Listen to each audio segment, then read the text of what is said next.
व्यवसाय अध्ययन अध्याय 3। इस अध्याय में हम निजी क्षेत्र के उद्यम एवं सार्वजनिक क्षेत्र के उद्यम एवं भूमंडलीय उपक्रम के बारे में जानेंगे। आइए सबसे पहले हम निजी क्षेत्र के उद्यम के बारे में समझते हैं। निजी क्षेत्र का उद्यम वह उद्यम होता है जिसमें व्यवसाय का स्वामी एक व्यक्ति अथवा व्यक्तियों का समूह मिलकर कार्य करता है। इनका उद्देश्य व्यवसाय से लाभ कमाना एवं उसका विकास करना शामिल होता है। उदाहरण के लिए Reliance company limited, ITC limited, HDFC bank इसके कई प्रकार के अच्छे उदाहरण हैं।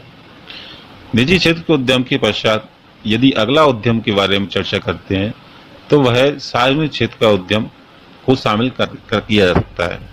सार्वजनिक क्षेत्र का उद्यम वह उद्यम होता है जिसमें व्यवसाय का स्वामित्व एवं प्रबंधन एवं नियंत्रण केंद्र सरकार या राज्य सरकार या दोनों ही मिलकर या अलग से या निजी क्षेत्र के साथ संयुक्त रूप से मिलकर कार्य कर रहे होते हैं। इस प्रकार कई उदाहरण हमारे देश में हैं, जैसे भारतीय रेल, डाक, दूरदर्शन, भारत हैवी इलेक्ट्रिकल्स या बीएचईएल लिमिटेड इसके मुख्य उदाहरण है। इनका उद्देश्य लाभ न कमाकर जन कल्याण करना एवं सेवा कार्य करना होता है। अपनी भारतीय अर्थव्यवस्था को मिश्रित अर्थव्यवस्था कहा जाता है। इसका कारण यह है कि यहाँ पर जो अर्थव्यवस्था है वह निजी क्षेत्र और सार्वजनिक क्षेत्र दोनों से मिलकर बनी होती है। सार्वजनिक क्षेत्र के जो भाग हैं उनमें प्रथम भाग हम विभागीय उपक्रम, द्वितीय भाग वैधानिक निगम और सरकारी कंपनी, इन तीन भागों में बांटकर सार्वजनिक क्षेत्र को समझ सकते हैं। इसी प्रकार निजी क्षेत्र में पहला भाग एकल स्वामित्व, इसमें एक ही व्यक्ति मिलकर व्यापार को चलाता है, वह व्यापार एकल स्वामित्व का होता है। द्वितीय भाग साझेदारी, जिसमें दो या दो से अधिक व्यक्ति की एक निर्धारित संख्या मिलकर कार्य कर रही होती है, वह साझेदारी कहलाती है। संयुक्त हिंदू परिवार, इसमें एक ही परिवार के व्यक्ति के मुखिया और पारिवारिक व्यक्ति मिलकर कार्य कर रहे होते हैं। सहकारी समितियां, कई मर्यादित समितियां देखी हैं जिसमें सरकार कई योजनाओं को जनता के जन कल्याण के उद्देश्य से कार्य कराती है। अगला निजी क्षेत्र का भाग है संयुक्त पूंजी कंपनी।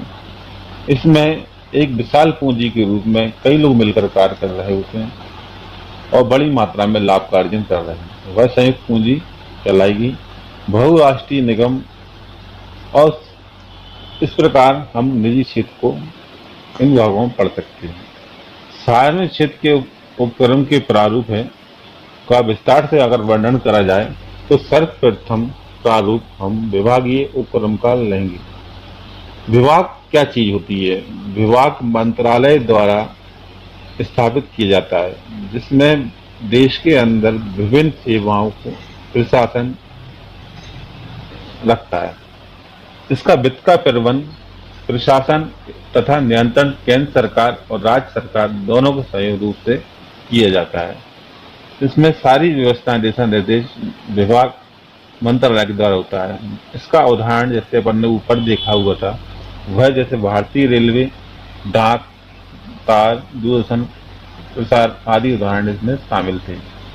इसके कुछ गुणों के बारे में जानकर हम इसको अच्छी तरीके से समझ सकते हैं। इसका प्रथम गुण है या इसका लक्षण पहला है, यह केंद्रीय तथा राज्य सरकार के मंत्रालय के विभाग के रूप में गठित किया जाता है। दूसरा, इसका कोई पृथक अस्तित्व नहीं होता। इसका तीसरा गुण, इसकी वित्त व्यवस्था सरकार के वार्षिक बजट में की जाती है व इसकी आय सरकारी खजाने में जमा होती है। चौथा, इसका गुण देखा जाए तो इन पर अंकेक्षण एवं लेखांकन संबंधित सरकारी नियम लागू होते हैं। अगला गुण इसका हम देखें, इसके कर्मचारी सरकारी कर्मचारी होते हैं जिनकी भर्ती व नियुक्ति नियम लागू होते हैं।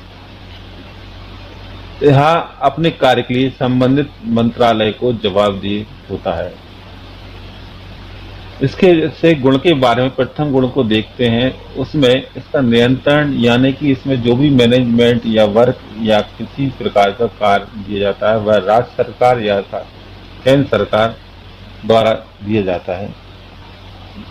यह सरकार के द्वारा ही संचालित होता है। इसका अपने आप में कोई पृथक या अलग से कोई भी अस्तित्व नहीं होता। इसका वित्त की व्यवस्था प्रत्येक वर्ष वार्षिक बजट सरकारी खजाने से की जाती है।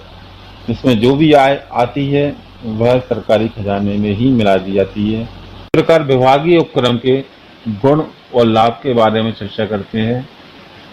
विभागीय उपक्रम का पहला लाभ यदि देखा जाए तो सरकार के प्रत्यक्ष नियंत्रण में होने के कारण यह सरकार द्वारा निर्धारित उद्देश्य की पूर्ति करने में अधिक सक्षम होता है।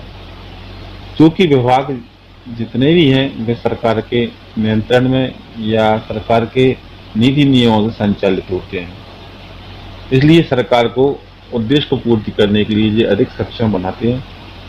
यह इसका सबसे बड़ा गुण और लाभ माना जा सकता है। दूसरा, इसकी आय सरकारी खजाने में की जाती है, इसलिए सरकार का एक आय का अच्छा स्रोत होता है।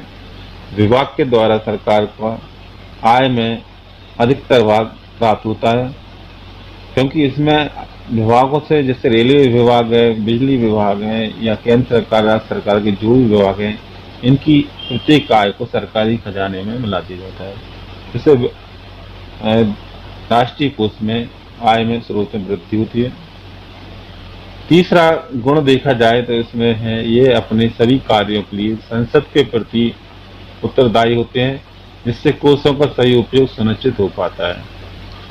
प्रत्येक विभाग को उसने किस प्रकार मैनेज किया, हर एक व्यक्ति का उत्तरदायी संसद को देना होता है, जिससे कोषों का सही उपयोग निश्चित हो पाता है कि किस विभाग में कितना राशि खर्च होना है, यह सरकार पता लगाती है।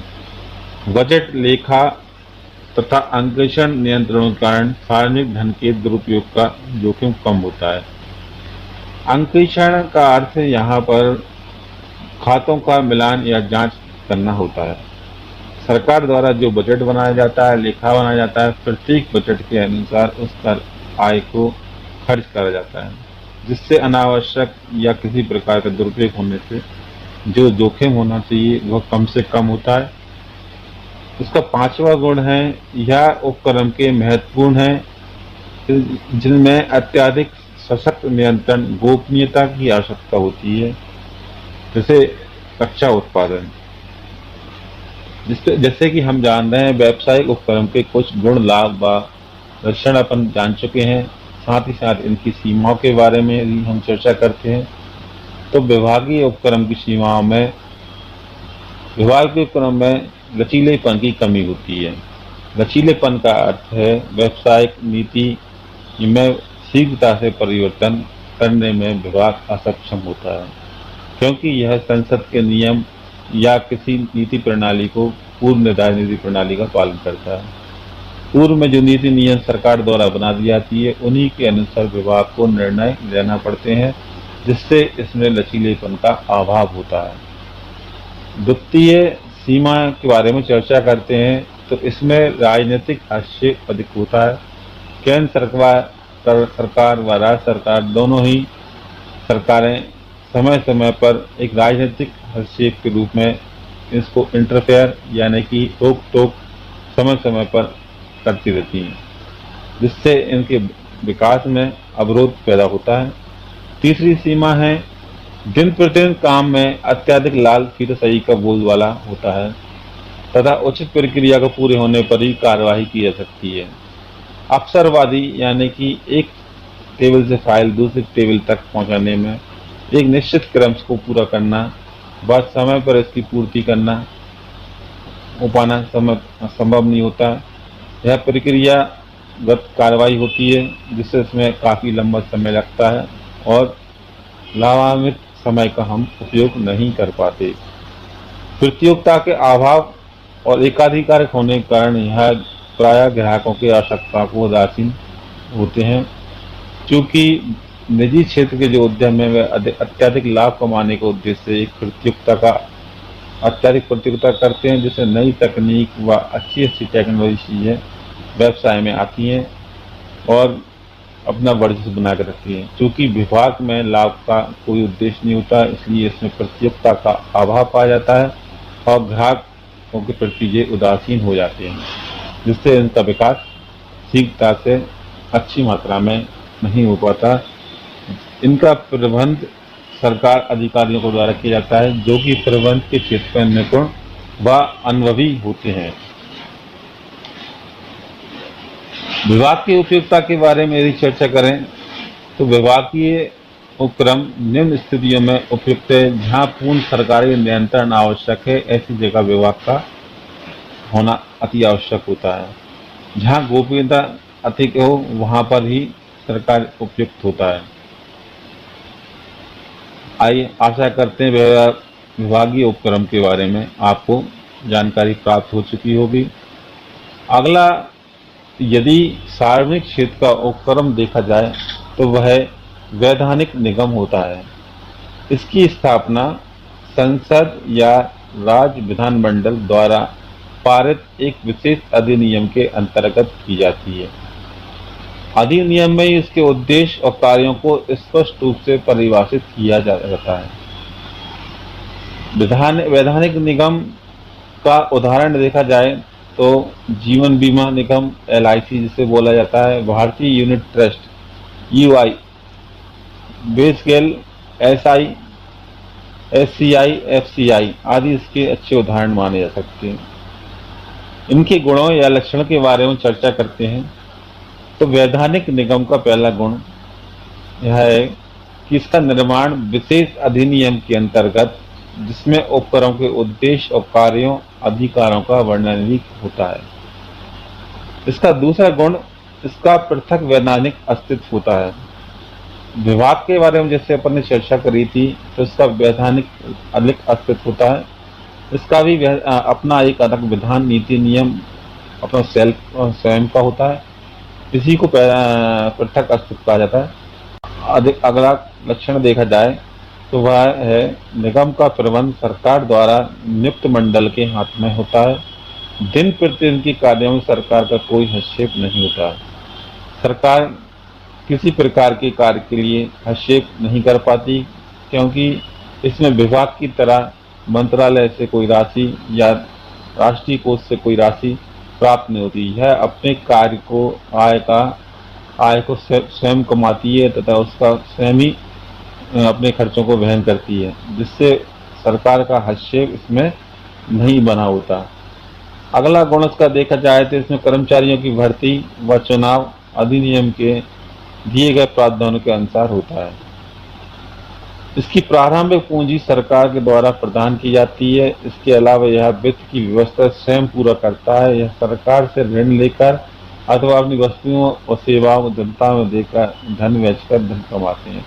जैसे राज्य निगम, परिवहन निगम, कई प्रकार के निगम अपन देखते हैं। तो स्वयं प्रारंभ में संसद अधिनियमों के द्वारा इसका निर्माण करा जाता है। प्रारंभ पूंजी सरकार से ऋण के रूप में लेकर इसे एक समय पश्चात लौटाना पड़ती है। वह अपनी आय का एक खुद ही स्रोत होता है। वह अपने खर्चों को स्वयं वहन करता है। क्योंकि यह सारे आय के स्रोत स्वयं के होते हैं, इसलिए इन पर सरकारी विभाग की लेखांकन और अंकेक्षण की प्रक्रिया का लागू नहीं होती।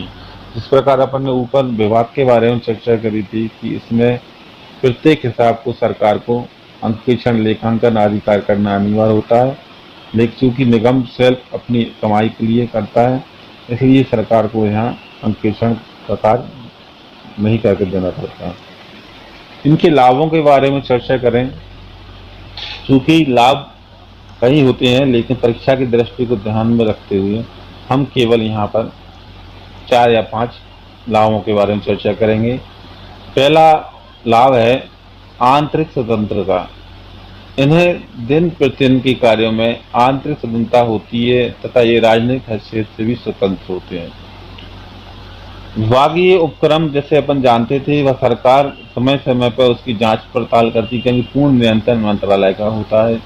चूंकि निगम अपने कार्यों को स्वयं ही निर्धारित करते हैं, वह अपनी आय भी स्वयं बनाते हैं, इसलिए हस्तक्षेप कम होने के कारण इन्हें आंतरिक रूप से स्वतंत्रता प्राप्त होती है। क्योंकि कार्य वैधानिक रूप से ही सीमा के अंदर करे जाते हैं, परंतु निर्णय स्वयं के द्वारा दिए जाते हैं, किसी अन्य मंत्रालय के ऊपर निर्भर नहीं करते हैं। से निर्णय लेना इसका दूसरा लाभ माना जा सकता है। क्योंकि यह सेल्फ और स्वतंत्र निर्णय लेने वाले व्यक्ति हैं, इसमें लाल फीता सही जैसी स्वतंत्रता होती है।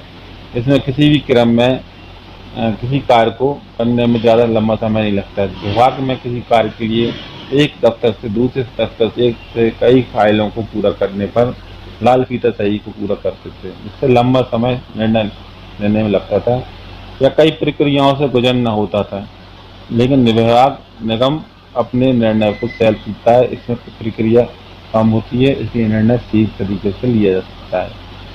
संसदीय नियंत्रण इसका लाभ देखा जाए, कार्य क्षमता की संसद में चर्चा की जा सकती है, जिससे सार्वजनिक पैसे का सही उपयोग सुनिश्चित हो पाता है। अगला लाभ, सरकारी अपने कर्मचारियों की भर्ती नियुक्ति में स्वयं करते हैं, तो यह महत्वपूर्ण पदों को पेशेवर, अनुभवी और विशेषज्ञ नियुक्ति करते हैं। इनके लाभ के साथ साथ इनके कई दोष भी इसमें शामिल होते हैं। इनकी पहली सीमाएं या दोष के बारे में चर्चा करें तो पहला सीमा देखी जाए, निगम की स्वायत्तता और लोचशीलता प्रायः नाम मात्र की होती है। जैसे कि अपन चर्चा कर चुके हैं कि यहाँ नियम में निर्णय लेने में शीघ्रता से अपना निर्णय ले सकते हैं, लेकिन वास्तविक रूप से इनकी लोचशीलता एक नाम मात्र की है। जैसे मंत्री, सरकारी अधिकारी एवं राजनीतिक दल इनकी कार्यप्रणाली में किसी न किसी कारणवश कोई न कोई हस्तक्षेप बनाए रखते हैं, जिससे केवल नाम मात्र का ही कहना है कि इनमें लोचशीलता व स्वतंत्रता पाई जाती है।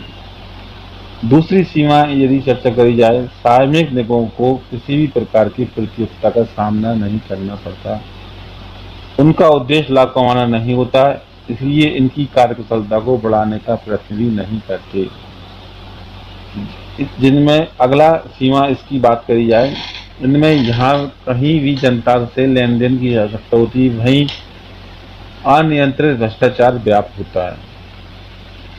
वैधानिक निगम की उपयुक्तता देखी जाए तो वैधानिक उपक्रम को अधिनियम द्वारा परिभाषित विशिष्ट शक्तियों की जरूरत के लिए बनाया जाता है।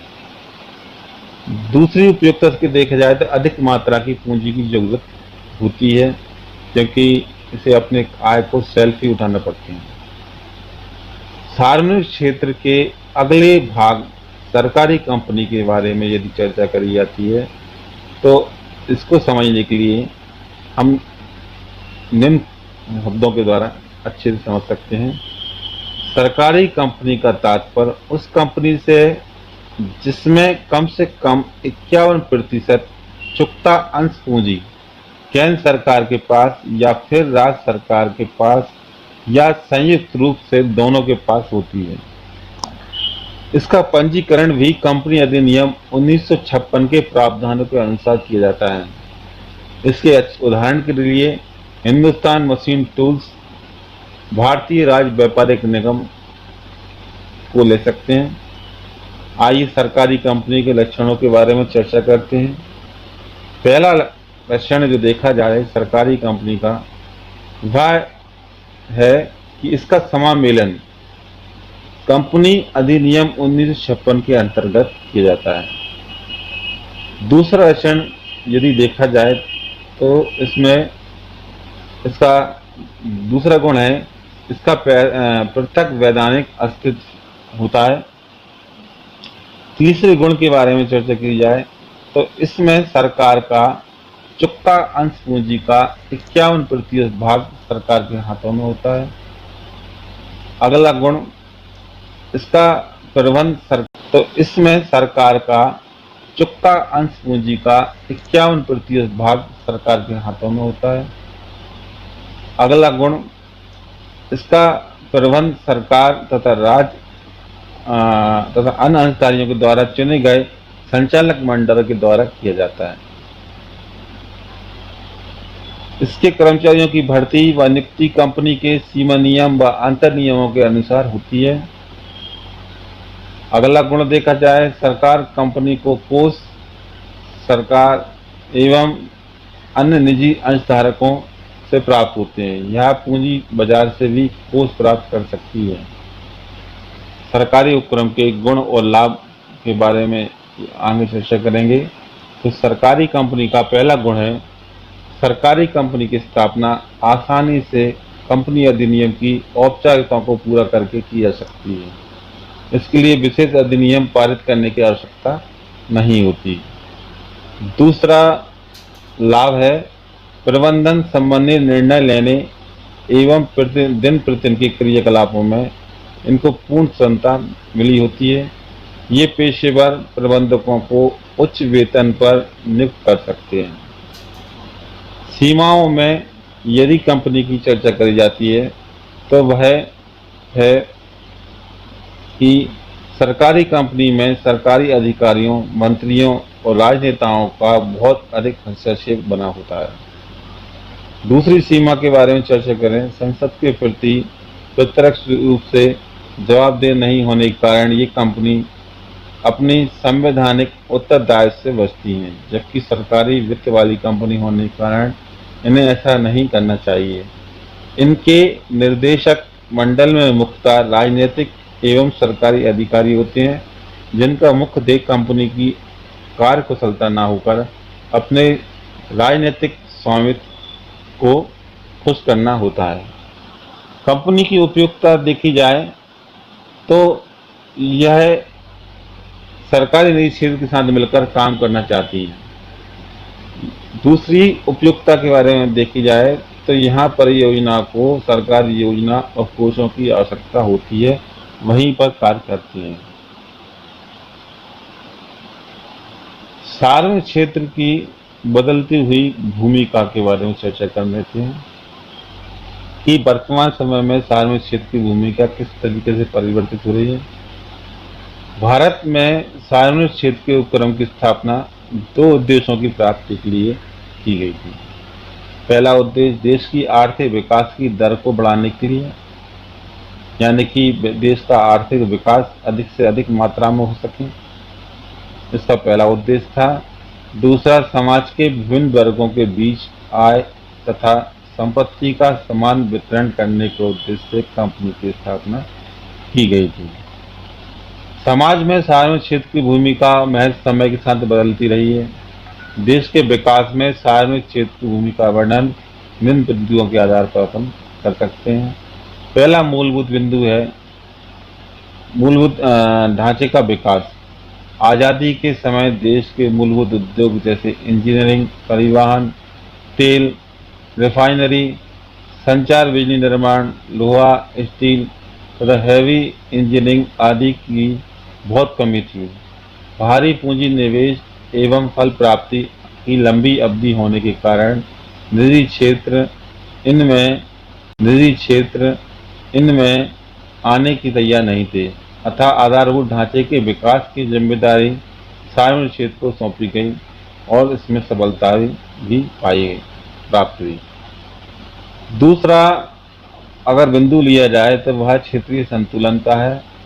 क्षेत्रीय संतुलन का अर्थ है कि जैसे अपन किसी बड़े शहर मुंबई और एक छोटा कस्बा या तहसील गंजबाजा कोई देखते हैं, इन दोनों में पूंजी का अलग अलग वितरण दिखाई देता है। तो भारत देश में कई क्षेत्र ऐसे हैं जहाँ पर अधिक मात्रा में पूंजी एकत्रित हुई है, कहीं पर कुछ कम मात्रा में। तो उसका कारण आधारभूत संरचना का अभाव है। निजी क्षेत्र उपक्रम पिछले और दूर दराज क्षेत्रों में आधारभूत सेवाओं की कमी के कारण उद्योग स्थापित करने से हिचकिचाते हैं। सरकार ने पिछले क्षेत्रों में नए उपक्रम स्थापित किए जहां वहां के लोगों को रोजगार मिला और आर्थिक क्षेत्र का विकास वहां पर संभव हो सका तथा कई प्रतिपूरक व्यवसायों का वहां स्थापना हो पाए। तीसरा यदि बिंदु है वह पैमाने की बचत है। कुछ क्षेत्र ऐसे विद्युत शक्ति संयंत्र, प्राकृतिक गैस, पेट्रोलियम आदि ऐसे हैं जिनमें बड़े पैमाने पर उत्पादन किया जाता है ताकि बड़े पैमाने की बचतों का लाभ उठा सकें। इनमें विशाल पूंजी निवेश की आवश्यकता होती है। इन उद्योगों के निर्माण और संचालन का कार्य सार्वजनिक क्षेत्र के उपक्रमों ने उठाया। अगला सार्वजनिक क्षेत्र के बारे में बात करेंगे कि आर्थिक शक्ति के संकेंद्रण पर रोक। एक ही बड़े बड़े पूंजियों के पास आर्थिक शक्ति एक ही जगह इकट्ठी ना हो पाए, सभी में समान रूप से वितरण हो पाए, तो वह संभव सार्वजनिक क्षेत्र के विकास से ही हो पाया। निजी क्षेत्र में केवल कुछ औद्योगिक घरानों ने ही बड़े पैमाने के उद्योगों में निवेश किया, जिससे पूंजी कुछ हाथों में ही केंद्रित हो गई थी। परिणाम स्वरूप एकाधिकार को बढ़ावा मिला तथा आय की असमानताएं बढ़ी। ऐसी परिस्थितियों पर रोक लगाने के लिए सार्वजनिक क्षेत्र में उद्योग लगाए गए, जिससे बड़ी संख्या में आय और धन का विभाजन श्रमिकों को हुआ। अगला बिंदु, आयात प्रतिस्थापना। भारत सरकार ने पहले आयात की जाने वाली पूंजीगत वस्तुओं के उत्पादन के लिए अब कई सार्वजनिक उपक्रम स्थापित किए गए तथा निर्यात की जाने वस्तु के उत्पादन के लिए भी कई उपक्रम की स्थापना की गई। इससे देश के पास उपलब्ध विदेशी मुद्रा के भंडारण में भी बहुत फर्क पड़ा। सार्वजनिक क्षेत्र के देश के आर्थिक विकास में बहुत महत्वपूर्ण भूमिका है। आशा करते हैं सार्वजनिक क्षेत्र के उद्देश्यों के बारे में जानकारी प्राप्त हो चुकी होगी। यदि परीक्षा की दृष्टि से देखा जाए तो सार्वजनिक क्षेत्र में समय समय पर किस प्रकार के सुधार हुए और क्या नीतियां रही सरकार की, इनको जानना भी अत्यंत आवश्यक है। आइए कुछ सुधार के बारे में हम चर्चा करते हैं। सरकार ने 1991 में अपनाई गई नई औद्योगिक नीति में सार्वजनिक क्षेत्र में 4 प्रमुख सुधार किए गए थे, जिसमें प्रथम सुधार सार्वजनिक क्षेत्र के लिए आरक्षित उद्योगों की संख्या घटाकर पहले से 17 से 8 तथा फिर 2001 में 3 कर दी गई थी। यह 3 क्षेत्र थे: अणु शक्ति का क्षेत्र, हथियार क्षेत्र, रेलवे परिवहन। दूसरा सुधार देखा समझौता विवरणिका के अंतर्गत सार्वजनिक क्षेत्र को अधिक स्वायत्तता दी गई, प्रबंध के लिए लक्ष्य निश्चित कर दिए गए तथा इन लक्ष्यों को प्राप्त करने के लिए इन इकाइयों को कार्यात्मक स्वतंत्रता सौंपी गई, परंतु अब प्रबंध उन परिणामों को समय पर प्राप्त करने के लिए जवाबदेह होते हैं। तीसरा पॉइंट देखा जाए सार्वजनिक क्षेत्र की चुनिंदा इकाइयों के अंशों का विनिवेश। इसके अंतर्गत सार्वजनिक क्षेत्र की कुछ इकाइयों के समता अंशों को निजी क्षेत्रों की इकाइयों और जनता को बेचा गया। सरकार को आशा थी कि इससे सार्वजनिक क्षेत्र इकाइयों की प्रबंधकीय कुशलता में सुधार आएगा तथा वित्तीय अनुशासन बढ़ेगा। अगला सुधार का बिंदु देखा जाए बीमार इकाइयों से संबंधित नीति निजी क्षेत्र की नीति के समान बनाई गई। हानि पर चलने वाले सभी सार्वजनिक क्षेत्र उपक्रमों को औद्योगिक एवं वित्तीय पुनर्निर्माण बोर्ड को सौंपा गया। BIFR ने कुछ अधिक बीमार इकाइयों को बंद करने का निश्चय किया और दूसरी कुछ बीमार इकाइयां जिन्हें स्वस्थ इकाइयों में परिवर्तित करने की उम्मीद थी का पुनः उद्धार एवं पुनः प्रतिष्ठान का फैसला किया गया। सार्वजनिक नीतियों के बाद बहुराष्ट्रीय कंपनी भूमंडलीय उपक्रम के बारे में चर्चा करते हैं। बहुराष्ट्रीय कंपनियां से अभिप्राय ऐसी कंपनियों से है जो कई देशों से व्यवसाय को करती हैं। इसके लिए इसकी शाखाएं, कारखाने, कार्यालय कई देशों में होते हैं, परंतु इसका मुख्यालय उस देश में होता है जिसमें इसका सम्मेलन किया जाता है। इसके कई उदाहरण ऐसे शामिल हैं जैसे कोका कोला, सोनी, रीबॉक आदि। बहुराष्ट्रीय कंपनी के गुणों के बारे में चर्चा करा जाए तो पहला गुण यदि लेते हैं तो विशाल पूंजीगत साधन, यानी कि बड़ी पूंजी के लिए एकत्रित करने का एक बड़ा साधन होता है। इसके पास भारी मात्रा में पूंजी होती है तथा ये विभिन्न स्रोतों से वित्त को जुटा सकते हैं। दूसरा गुण अंतर्राष्ट्रीय व्यवसाय। यह कई देशों में व्यवसाय करती है। इसके लिए इनकी शाखाएं, कारखाने व कार्यालय कई देशों में होते हैं।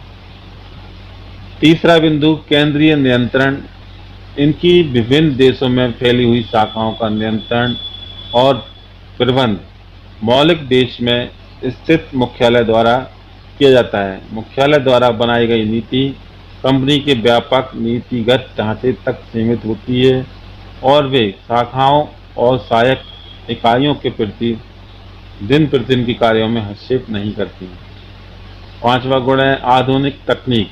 यह प्रायः पूंजीवर्धक तकनीक तथा उत्पादन की नवीनतम तकनीकों का प्रयोग करती है, जिससे यह विश्व स्तरीय उत्पाद और सेवाओं को प्रदान कर पाती हैं।